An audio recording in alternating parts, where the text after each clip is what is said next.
This is a quick demo of how you can convert your phone into a game controller using the SmartController app. Before we get started with the app, you have to make sure you follow the following instructions. Make sure that your PC or Mac server is running. To do that, all you need to do is click on this executable jar file and it will open the server UI here. As you can see, there are two tabs, General and Key Settings. The General tab contains basic information like your IP address, the port that you are using, your connection status. You can also control mouse cursor sensitivity using the slider here. Most importantly, you can use your preferred connection type, which can be Wi-Fi or Bluetooth, and click on the Connect button. Before you connect, you must configure your key settings under the Key Settings tab. As you can see, you can use arrow keys for your direction control and hold and drag for mouse control. In this table out here, you can map your keyboard settings.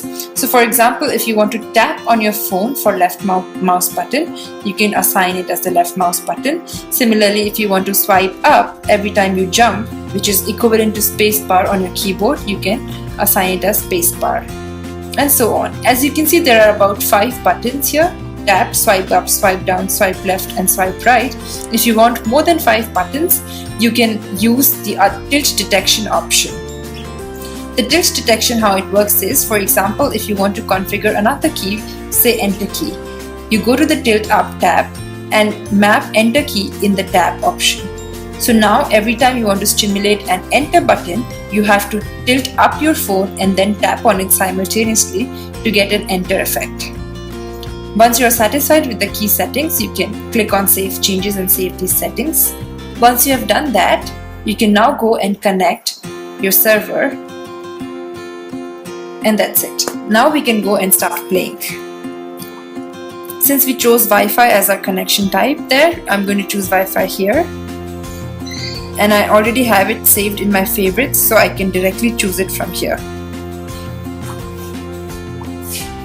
So once you have connected your phone to your desktop, you will get this screen. Now when you are holding the phone at a comfortable position, you can press anywhere on this screen and your play activity starts. As you can see, this was your rest position that you registered, which can also be seen through this cross in the center of the circle. Every time you tilt your phone, the cross moves outside that circle depending on your tilt.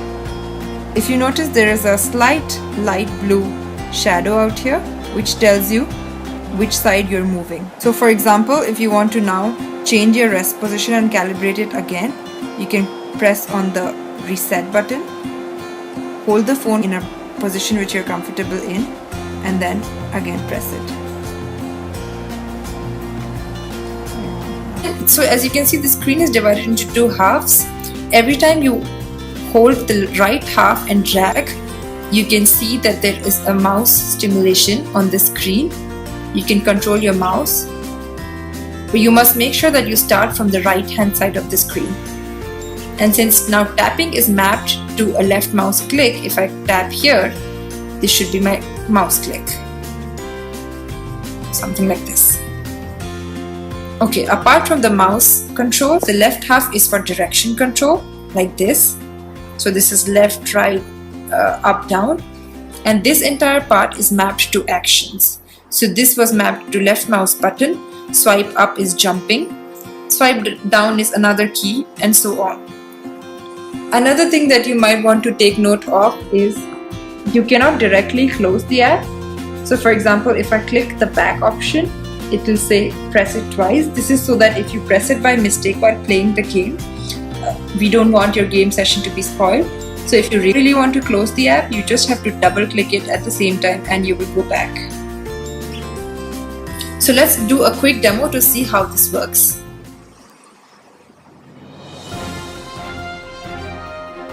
So as you can see, I can jump and move forward.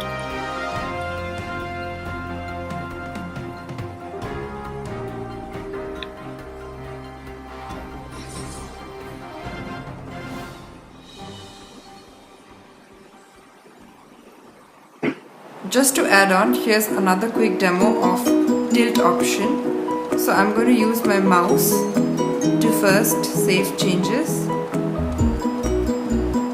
And now, since you know that enter is mapped to tilt up plus tap, I'm going to tilt up and tap. That's how enter works.